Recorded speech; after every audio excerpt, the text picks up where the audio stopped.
El Corán. Uno de los libros más influyentes de todos los tiempos. Un texto sagrado que rige la vida de más de 1.000 millones de personas. Es un reglamento sobre cómo hemos de comportarnos en nuestra vida. Y que aún contiene misterios que nunca han sido revelados. Puede ser interpretado de maneras muy diversas. Contiene fragmentos en los que Dios habla sobre la paz, la compasión, etc. Pero también encontramos otros en los que se habla de violencia y guerra. De los orígenes místicos del Corán en el desierto, oyó una voz que le decía: recita. A sus escalofriantes advertencias sobre la justicia y el castigo. El Corán no se reprime a la hora de explicar de forma explícita los castigos que nos aguardan en las llamas del infierno.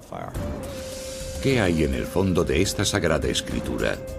¿Cuáles son los secretos del Corán?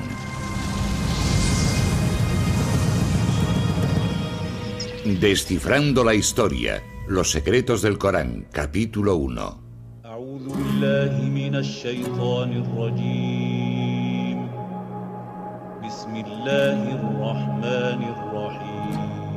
Escuchen algunas de las palabras más poderosas de la historia de la humanidad.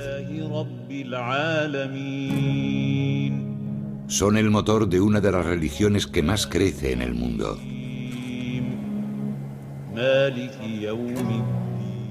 Miles de millones de voces las han repetido durante los últimos 1400 años.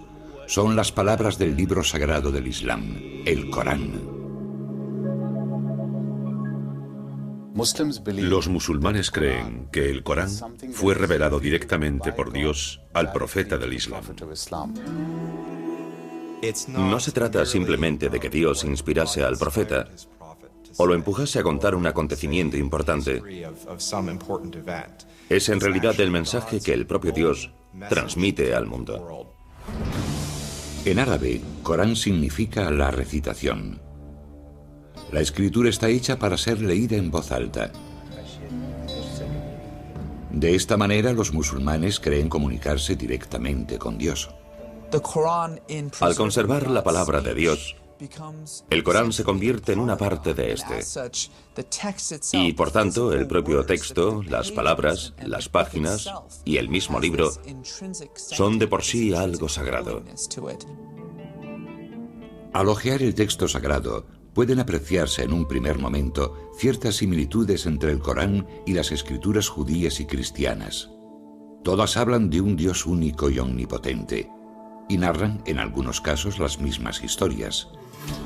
Pero muchos consideran que el Corán es un libro envuelto en un halo de misterio. Sus versos, considerados durante mucho tiempo entre los más bellos jamás escritos en lengua árabe, forman un laberinto de lenguaje, siendo más propios de la poesía que de la prosa. Su distribución también dificulta su comprensión. Al contrario que la Biblia, el Corán no sigue un orden cronológico ni narrativo. Por el contrario, sus 114 capítulos, o suras, se organizan en función de su extensión, los más largos al principio y los más cortos al final. Encontramos un estilo que actualmente calificaríamos de flujo de conciencia. Hay cierto misterio, así que el lector curioso que se acerca al texto se queda algo extrañado. No cuenta la historia de Mahoma, ni siquiera cuenta la historia del mundo.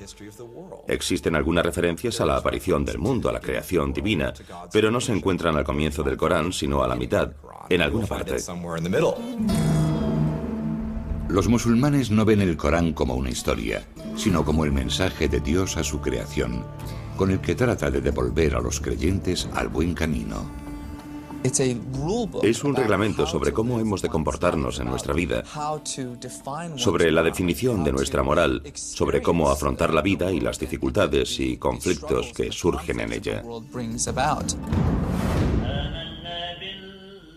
Descifrar el significado del Corán no es una tarea sencilla. El Islam no cuenta con una institución religiosa como el Vaticano que oriente a los creyentes a la hora de interpretar un texto tan complejo. Cada persona hace su propia interpretación de las escrituras. Como musulmán, uno ha de creer lo que dice el Corán. Pero claro, la interpretación de lo que dice el Corán varía en función de cada persona. Pero entonces, ¿qué dice realmente el Corán? ¿Y qué significa? Las palabras que rigen en la actualidad la vida de los musulmanes fueron reveladas en un momento concreto de la historia, a unas determinadas personas y en un determinado lugar. La historia tradicional musulmana del Corán comienza hace 1400 años, en una árida zona de la península arábiga. Un remoto lugar habitado por beduinos nómadas del desierto y que contaba con algunos poblados tribales. Los musulmanes conocen aquella época como Yahilia, la edad de la ignorancia. Podría decirse que Arabia tenía una civilización atrasada si la comparamos con los grandes imperios de la época, con Bizancia a un lado y el imperio sasánida, el segundo imperio persa, al otro. En mitad del desierto, rodeada de montañas, se encontraba la ciudad de la Meca, centro social, económico y religioso de Arabia. En la Meca coexistían muchos planteamientos religiosos diferentes. Algunos árabes habían adoptado las creencias del judaísmo y el cristianismo, y las historias y enseñanzas de ambas doctrinas eran de sobra conocidas en la región. La Meca preislámica era una ciudad llena de judíos y cristianos. Allí se combinaban distintas ideas del cristianismo y del judaísmo. Sin embargo, el panorama religioso de Arabia en el siglo VI está dominado por personas que creen en una multitud de dioses. Cada año los peregrinos invaden la Meca para rendir culto en la Kaaba, un sepulcro convertido en el panteón de un sinfín de deidades e ídolos. Creían en la existencia de Dios, pero Dios, de alguna forma, era una figura demasiado distante como para relacionarla con la rutina diaria de los hombres. Así pues, estos ídolos funcionaban como intermediarios entre Dios y los hombres. A mediados del siglo VI, la Kaaba albergaba 360 ídolos. La peregrinación anual al sepulcro reportaba enormes beneficios económicos a la tribu que controlaba el lugar sagrado, los Quraysh.